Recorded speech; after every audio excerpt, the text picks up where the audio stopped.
Rally में CM Saini ने की शिरकत। कई योजनाओं का सीएम ने किया शिलान्यास। कहा हम खरीदेंगे हरियाणा के किसानों की 100% फसलें एमएसपी पर।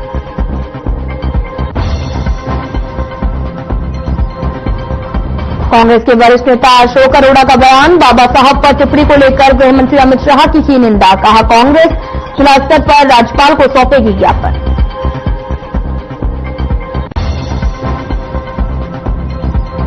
हरियाणा के नए एडवोकेट जनरल की हुई नियुक्ति। परविंदर सिंह चौहान होंगे हरियाणा के एडवोकेट जनरल। राज्यपाल ने नियुक्ति के आदेश किए जारी।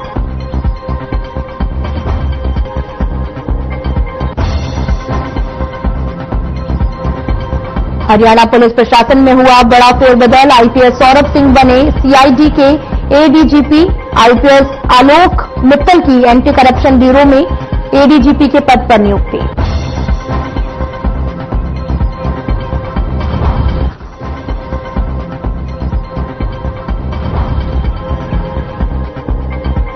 कैथल में तालाब में मिली महिला की लाश। शव मिलने से इलाके में मचा हड़कंप। मौके पर पहुंची पुलिस।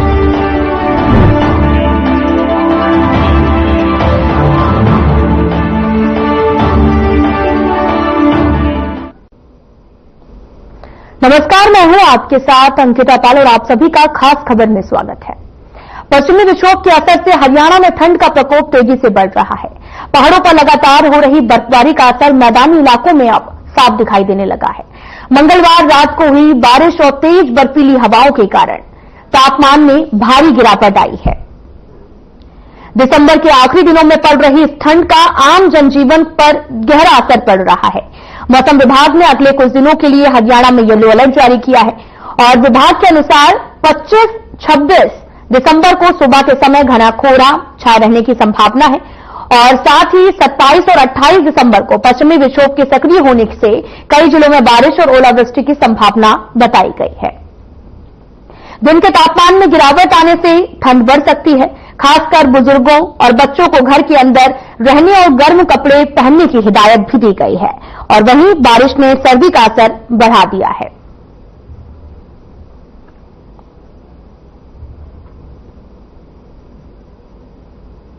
आपको बताते चले कि हरियाणा में कड़ाके की ठंड का दौर जारी है। तस्वीरें भी आपको दिखा रहे हैं जहां पर रेवाड़ी, सोनीपत, भिवानी के लुहारू और साथ ही चरखी रात्रि में घनी तो महेंद्रगढ़, पानीपत और पलवल में हल्की धुंध देखी गई है। घनी धुंध के कारण रेवाड़ी में पैसेंजर ट्रेन 15 से 20 मिनट लेट भी चली है और कई जगहों पर विजिबिलिटी 10 मीटर से कम है। मौसम विभाग ने कोहरे और शीतलहर का येलो अलर्ट जारी किया है। पंचकुला, अंबाला, यमुनानगर, कुरुक्षेत्र, कैथल, करनाल, महेंद्रगढ़, रेवाड़ी, झज्जर और साथ ही गुरुग्राम, मेवात, पलवल, फरीदाबाद, सोनीपत, पानीपत और सिरसा जिला शामिल है। हरियाणा सरकार ने स्कूलों में सर्दी की छुट्टियों की घोषणा भी अब कर दी है। ये छुट्टियों में आपको बताते चले कि 1 से 15 जनवरी तक रहेंगी, जो सभी सरकारी और प्राइवेट स्कूलों पर लागू होंगी। प्रदेश के शिक्षा मंत्री महिपाल ढांडा ने इसकी पुष्टि की है। उन्होंने कहा कि जल्द ही इसको लेकर नोटिफिकेशन भी जारी कर दिया जाएगा। प्रदेश में 26 दिसंबर की रात से बारिश के आसार बन रहे हैं। जीटी रोड बेल्ट से आते हुए जिले सोनीपत, पानीपत, करनाल, अंबाला, कुरुक्षेत्र, कैथल आदि जिलों में बारिश के आसार ज्यादा है। मौसम विभाग ने 27 दिसंबर को कुछ स्थानों पर ओले गिरने की संभावना जताई है। मंगलवार को सुबह पानीपत और सोनीपत में आपको बताते चले कि रात को गुरुग्राम और फरीदाबाद में बारिश भी हुई है। आपको बताते चले कि 2 दिन में प्रदेश में औसतन 1.8 मिलीमीटर बारिश हो चुकी है और साथ ही दिसंबर में बारिश की कमी 46% धुल गई है। 1 से 24 दिसंबर तक 2.2 मिलीमीटर जो बारिश है वो दर्ज हो चुकी है और जो सामान्य से 44% कम है। इस अवधि में 3.9 मिलीमीटर बारिश जो है वो दर्ज की गई है। प्रदेश में रात का तापमान औसतन 0.6 डिग्री गिरा है और अभी यह सामान्य से 2.5 डिग्री ज्यादा है।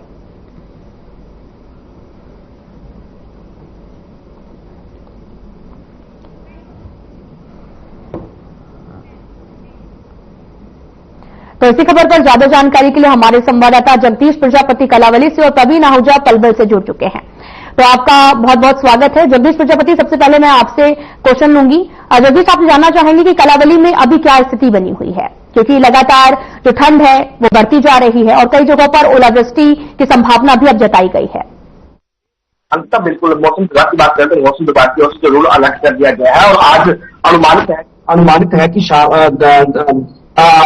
शाम को जो है बारिश कहीं न कहीं हो सकती है। मौसम विभाग के अनुसार तेज आंधियों के साथ जो है बारिश होने की संभावना जताई जा रही है। वहीं अगर बात करें पूरी सिरसा जिला की बात करें तो टेम्परेचर जो है 13 डिग्री जो है टेम्परेचर देखा जा रहा है। सर्दी दिन प्रतिदिन बढ़ती जा रही है। कहीं ना कहीं अगर अस्पतालों की बात करें तो अस्पतालों में भी नजला जुकाम खांसी के मरीज है जो की संख्या जो है बढ़ती जा रही है, क्योंकि ठंड के कारण एकदम जो है सूखी ठंड जिसे कहते हैं मैं पढ़ना शुरू हुई, उसको लेकर कहीं ना कहीं बीमारियां जो बढ़ती नजर आई है। भैया अंकिता, मैं बता देना चाहता हूँ हमारे दर्शकों को कि हमने 2 दिन पहले इसी खबर को लेकर जो रेन बसेरों की बात की थी, तो रेन बसेरों का प्रबंध नहीं किया गया था। कल जो है कहीं ना कहीं हमारी खबर का कसर देखते हुए रेन बसेरों का प्रबंध है प्रशासन की ओर से कर लिया गया है।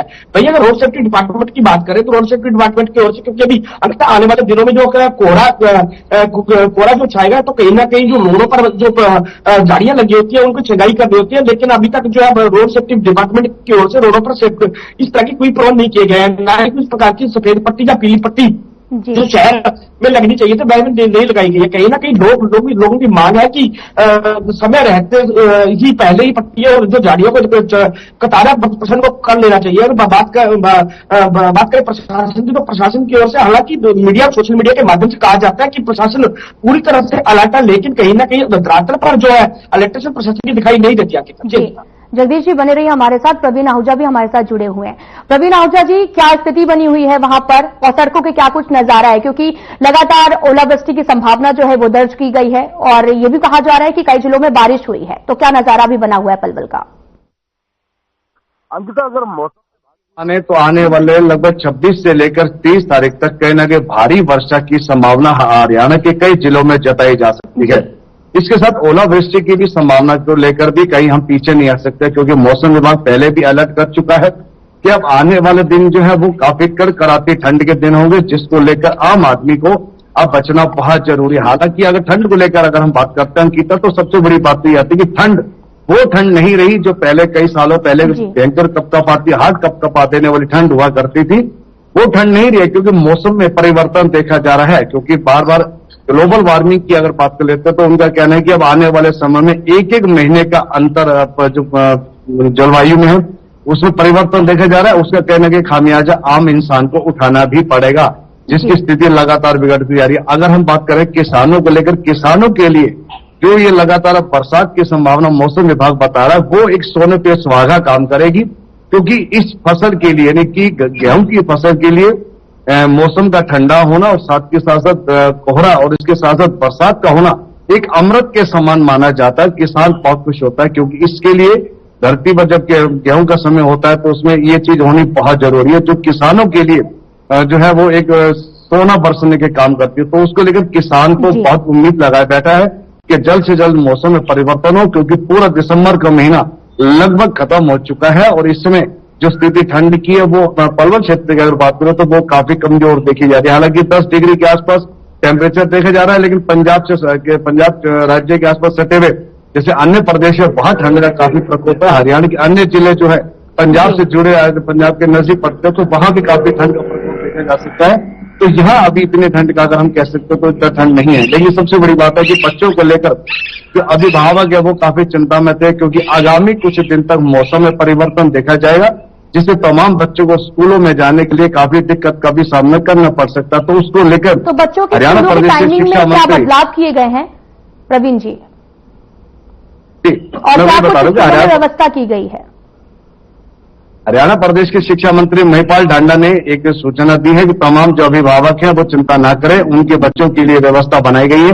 और वो सबसे बड़ी बात है कि 1 जनवरी से लेकर 15 जनवरी तक कहीं तमाम स्कूलों में, चाहे वो निजी स्कूल है चाहे वो सरकार के स्कूल है, तमाम स्कूलों में छुट्टी घोषित की जाएगी। तो उसको लेकर बहुत जल्द एक नोटिफिकेशन भी तमाम जिलाधिकारियों को जारी कर दिया जाएगा। तो उसको लेकर अभिभावकों में कहीं एक राहत की सांस देखी जा रही है कि जो बच्चे हैं और जो बूढ़े हैं उनको कहीं ना कहीं इस सर्दी से बचाना बहुत जरूरी है। तो उसको लेकर तमाम इन चीजों से राहत मिलती नजर आ रही है। तो नहीं, स्कूलों के टाइमिंग की बात कर लेते हैं तो स्कूल के समय में जो स्कूल लगते हैं उनमें अभी कोई परिवर्तन नहीं देखा गया। सरकार के अनुसार जब से सर्दियों में थोड़ा सा बदलाव सरकारी स्कूल में जरूर किया गया था, लेकिन वो है 9 से 9:30 से लेकर लगभग 4 बजे तक स्कूल लगते हैं। तो लेकिन जो निजी स्कूल है वो रोजमर्रा की तरह उसी समय के अनुसार अपने स्कूलों को खोल रहे हैं और बच्चे वहां पहुंच रहे हैं। लेकिन एक राहत भरी जो खबर देखी जा सकती है वो शिक्षा मंत्री की ओर से कि 1 से 15 जनवरी तक जो है वो छुट्टियां बहुत जल्द घोषित की जाएगी, जिससे बच्चे जो घर पर रहेंगे तो जो कड़कड़ाती ठंड होगी, जनवरी का महीना भी काफी सर्द होता है, काफी कपाती ठंड देखी जाती है, तो उसमें बचाव करना इनके लिए जरूरी है। अगर हम बात कर ले अंकिता स्वास्थ्य विभाग को लेकर, तो स्वास्थ्य विभाग का कहना है कि ठंड के दिन है, ऐसे में तमाम जो दिल के मरीज हैं, यानी कि हृदय से ग्रस्त जो मरीज हैं या जो अस्थमा से ग्रस्त मरीज हैं, उनको अपने घरों में ज्यादातर रहना होगा और आसपास अलाव जलाकर रखे या कोई हीटर का प्रयोग करे। लेकिन पर्यावरण को बचाने के लिए पॉल्यूशन ना करे, कोई लकड़ी वगैरह ज्यादा ना जलाए, क्योंकि उससे पर्यावरण का भी नुकसान होता है। सरकार को भी बार बार चेताना कहा जा रहा है और ये भी कहा जा रहा है कि आप अपने घरों में कहीं ना कहीं हीटर की व्यवस्था बनाकर रखें और बंद कमरे में है, ताकि जो बुजुर्ग हैं और बच्चे हैं उनको इस कड़कड़ाती ठंड से निजात मिल सके और बचाव हो सके। तो स्वास्थ्य विभाग कह रहे हैं कि बार बार आपको कहने को पेय पदार्थ का सहारा लेना होगा, गर्म चीजें वो थोड़ी सी इस्तेमाल करें, क्योंकि आने वाले जनवरी का महीना तो एक महीना जो काफी ठंड रहेगी तो उसमें आपको बचना होगा। तो उसके लिए भी प्रशासन काफी अलर्ट पर है। और बात कर लेते हैं जो रैन बसेरा है, रैन बसेरा में तमाम जो मुसाफिर हैं जिन्हें कड़कती ठंड में कहीं रहने के लिए, रात गुजारने के लिए कई साधन नहीं मिलते, तो उनके लिए सरकार की ओर से प्रबंध तो किए गए हैं। लेकिन उनमें अब बात कर लेते हैं पालघर जिले के प्रशासन की ओर से, तो तमाम जो रैन बसेरा में रहने वाले लोग हैं उनके लिए रात्रि के लिए जो है भोजन की व्यवस्था का भी एक उचित प्रबंध किया गया है। साथ में उनके लिए रात को सोने के लिए गद्दा है, रजाई है या गर्म कंबल है, वो भी उनको प्रशासन की ओर से मुहैया कराया जा रहा है, ताकि जो भी मुसाफिर है उन्हें रैन बसेरा में किसी प्रकार की दिक्कत न काम पड़े। तो इसको लेकर प्रशासन तो सक्रिय है। तो उसके लिए जो उन्होंने अपील भी की है, तमाम ऐसे जो मुसाफिर हैं जिन्हें कुछ स्थान नहीं मिलता, तो वो रैन बसेरा में रहकर अपना गुजारा कर सकते हैं। क्योंकि ठंड अब जो बदलता मौसम है उसको लेकर आने वाले दिनों में कहना कि ठंड जो है वो जरूर अपना रंग दिखाएगी, क्योंकि अभी तक ठंड ने वो रंग नहीं दिखाया जिसको लेकर अब कहने कि हम सबके लिए बचाव करना बहुत जरूरी होगा। जी अंकिता। जी प्रवीण जी हमारे साथ बने रहिए। जगदीश प्रजापति जी आपके पास आना चाहूंगी। जगदीश जी आप ये मुझे बताइएगा कि किसानों का क्या कुछ कहना है, क्योंकि ये फसलों के लिए काफी अच्छा समय भी माना जा रहा है, तो इसमें किसान का क्या कुछ कहना है? किसानों की बात करें तो अभी तक जो सूखी सर्दी पड़ रही थी उसको लेकर किसान काफी परेशान दिख रहे थे, लेकिन 2 दिन पहले जो हल्की बूंदाबांदी है उसको लेकर किसानों के चेहरे खिले हुए हैं, क्योंकि किसानों की जो गेहूं की फसल थी उस पर कहीं ना कहीं जो पानी न लगने के कारण, सूखी सर्दी पड़ने के कारण जो पीली फसल है वो पड़ने लगी थी। कहीं ना कहीं किसान को जो दवाइयों पर छिड़काव करना पड़ रहा था, कहीं ना कहीं किसान परेशान था। लेकिन अगर मौसम विभाग की बात करें, अगर मौसम विभाग जैसे बता रहा है कि 2 दिन के अंदर जो बारिश होगी तो उसको लेकर किसान जरूर कहीं ना कहीं कुछ नजर आ रहे हैं। किसानों का कहना है कि अगर बारिश होती है तो कहीं ना कहीं कोहरा आएगा, कोहरे आने से जो गेहूं की फसल है उसमें जो फसल का दाना होता है उसमें मोटाई आएगी और वजन काफी बढ़ जाता है। तो किसान जो है इसको मौसम बारिश को लेकर कहीं ना कहीं या कोहरे को लेकर जरूर किसानों के चेहरे जरूर खिले हुए हैं। अगर देखा जाए कि दूसरी जो सब्जियां थी तो कहीं ना कहीं जैसे मटर की बात कर रहे हैं तो मटर जो है सर्दी लेट पड़ने की वजह से मटर की सब्जी अब की बात नहीं हुई है। कहीं ना कहीं किसानों को इस बात का जरूर रोष हुआ है, क्योंकि सर्दी है जो अभी शुरू हुई है लेकिन लेट शुरू हुई है, लेकिन इसको लेकर कई सब्जियों की जैसे हरी सब्जियां थी तो पैदावार कम हुई है, उसको लेकर किसान जरूर परेशान दिखाई दे रहे हैं। जी अंकिता।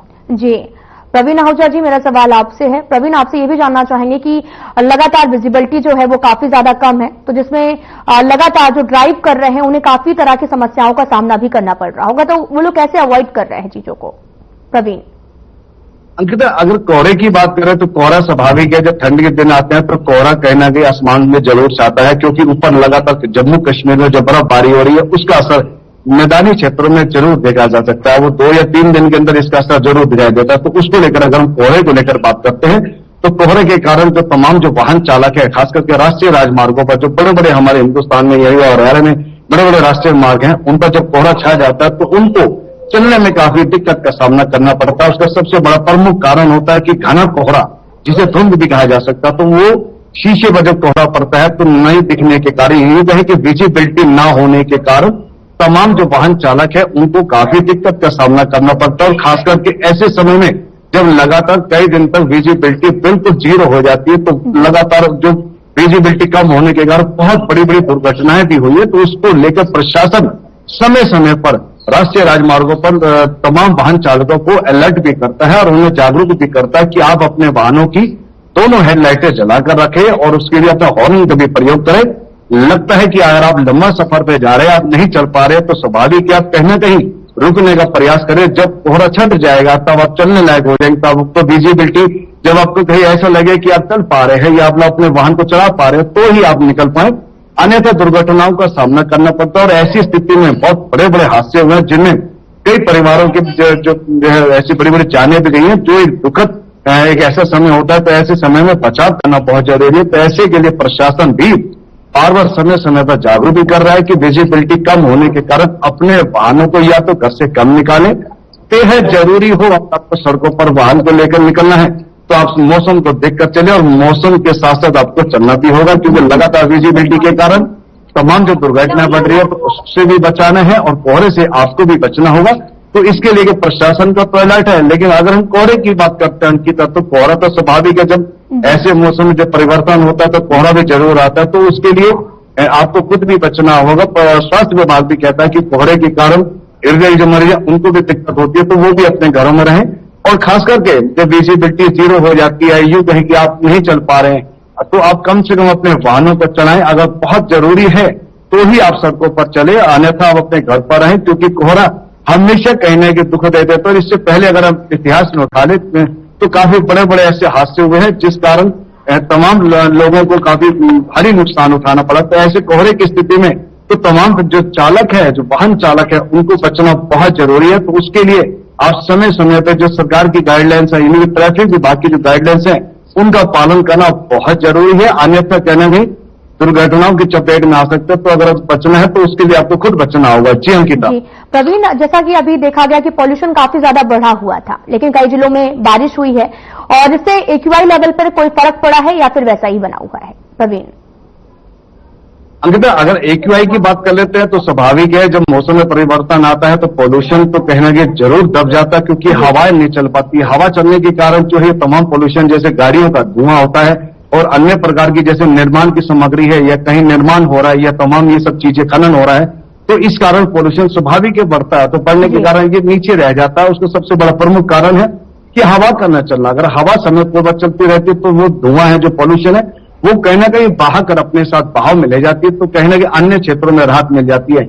लेकिन अगर हम पर्यावरण की बात करते हैं तो तमाम NGT का भी सख्त आदेश अभी ग्रेड लगातार 4 ग्रेड 4 लगा हुआ था और ग्रेड 4 अब बिल्कुल हटा दिया गया। तो उसमें तमाम जो हिदायत दी गई थी, कोई भी निर्माण सामग्री आप खुले में नहीं बेच सकते। अगर ट्रैक्टर, ट्रॉली या ट्रकों में कहीं निर्माण सामग्री को ले जाया जा रहा है तो उस पर कहीं ना कहीं पॉलिथीन या कोनों को कवर करके आप चलेंगे, क्योंकि उसकी उड़ती हुई धूल भी पर्यावरण को नुकसान करती है। तमाम जितने नगर निगम है या नगर पालिकाएं हैं उनको भी सख्त आदेश दिए गए थे कि तमाम जो राष्ट्रीय राजमार्ग पेड़ हैं या जो लोकल क्षेत्रों में बड़े बड़े पेड़ हैं उन पर कहीं ना कहीं पानी का छिड़काव किया जाए, ताकि जो धूल जमी हुई है वो पर्यावरण को सुरक्षित रख सके, उसको बचाव किया जाए। तो तमाम सख्त हिदायत दी गई थी और जो निर्माण लगातार क्षेत्रों में हो रहा था उसको भी बंद करा दिया गया था। लेकिन अब वो ग्रेड 4 हटा दिया गया। उसका मुख्य कारण है कि जो लगातार जो स्थिति में कहीं सुधार हुआ है, जहां 500 तक अगर पहुंच गया था, अब लगभग 300 के आसपास कहीं AQI जांचा जा रहा है। तो ये कहना कि नजदीक उस स्थिति में आ रहा है जहां उस श्रेणी में अगर हम आ जाते हैं जहां, तो उसको ग्रेड 4 को वहां से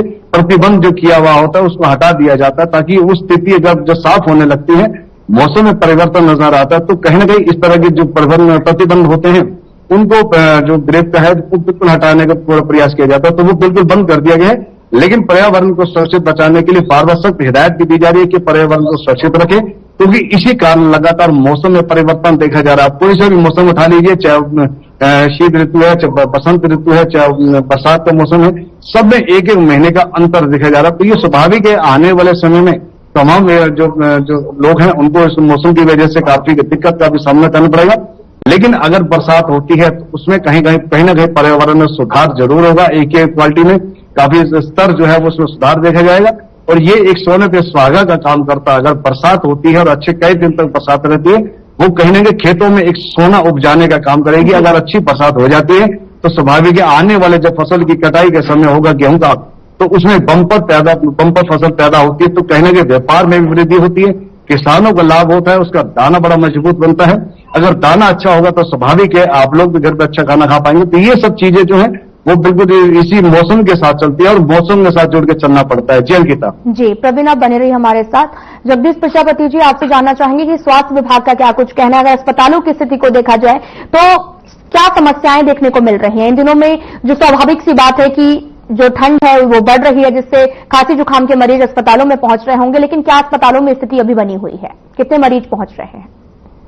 बिल्कुल, अगर नागरिक अस्पताल की बात करें तो वहां पर लगभग 250 से 300 चेक की जाती है। कहीं ना कहीं अस्पतालों की बात करें तो वहां पर काफी नचला जोखाम, जब चिकनगुनिया बुखार, सीताफल, कालाबाली की बात करें, कालाबाली में सबसे ज्यादा हर घर में एक मरीज देखा जा रहा है। बुखार इस कदर से है कि उनको तोड़ के रख देता है, लंगड़ाकर जो है चलने को मजबूर हो जाते हैं। कई लोग तो लाठियों का सहारा लेकर चलते देखे जा रहे हैं। अगर सरकारी अस्पताल की बात करें तो प्रशासन, हालांकि प्रशासन की ओर से दावे किए जाते हैं कि व्यवस्थाएं पूरी है, लेकिन सरकारी अस्पताल की बात करें तो 2 ही डॉक्टर तैनात है और एक कोर्ट के अन्य काम के लिए कहीं ना कहीं नाराज रहते हैं और डॉक्टर नहीं मिलते हैं। लोगों की स्थिति, अगर कालाबाली की बात करें तो कालाबाली में डॉक्टर न मिलने के कारण लोगों को प्राइवेट अस्पतालों में जाना पड़ता है और प्राइवेट अस्पतालों में महंगे टेस्ट करवाकर महंगी जो दवाइयां पैसा है वो खर्च करना पड़ता है। कहीं ना कहीं अगर बात की जाए तो स्वास्थ्य विभाग की, तो स्वास्थ्य विभाग की ओर से जरूर कहा जाता है कि हम सब प्रबंध कर लिए, सब इस तरह के करवा लिए, इस तरह के दावे किए जाते हैं, लेकिन धरातल पर जो है स्वास्थ्य विभाग की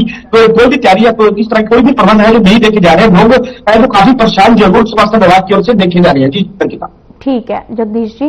प्रवीण जी, आपसे भी मेरा यही सवाल है कि अस्पतालों की क्या स्थिति बनी हुई है और मरीजों को, जो मरीज हैं, क्या समस्या लेकर अस्पतालों में पहुंच रहे हैं? अगर अस्पताल में, चाहे वो स्वास्थ्य विभाग के हो, चाहे वो निजी अस्पताल हो, तमाम अस्पतालों के अगर ओपीडी की अगर हम बात कर लेते हैं तो मरीजों की संख्या में इजाफा तो हुआ है जी। ये सबसे प्रमुख कारण है कि बदलते मौसम के कारण तमाम मरीज जो बढ़ रहे हैं वो सबसे बड़ा मौसम का कारण देखा जा रहा है। इसमें प्रमुखता अगर बीमारी देखी जा रही है तो सबसे पहले खांसी है, जुकाम है, कहीं ना कहीं वायरल जो है वो तमाम लोगों को इस मौसम के कारण ग्रस्त होना पड़ रहा है। उसमें छोटे बच्चे भी हैं, बड़े भी हैं और बुजुर्ग भी हैं, वो सभी इससे ग्रस्त हो रहे हैं। क्योंकि मौसम में बदलाव देखा गया है, यूं तो ठंड काफी समय पहले अगर आ जाती है तो उसका जो लेवल है वो होले होले चलता धीरे धीरे चल जाता, लेकिन अब अचानक ठंड ने जो दस्तक दी है तो उसके कारण कहीं न कहीं जो दिक्कत है उसके सामने तमाम लोग अस्पतालों में लगातार जो स्थिति है वो बढ़ते हुए मरीजों की देखी जा रही है। आपका बहुत बहुत धन्यवाद जगदीश प्रजापति जी, आपका बहुत बहुत धन्यवाद तमाम जानकारी देने के लिए। तो मौसम विभाग ने कई जिलों में बारिश और ओलावृष्टि की संभावना व्यक्त की है। क्लास बुलेटिन में इतना ही। नमस्कार।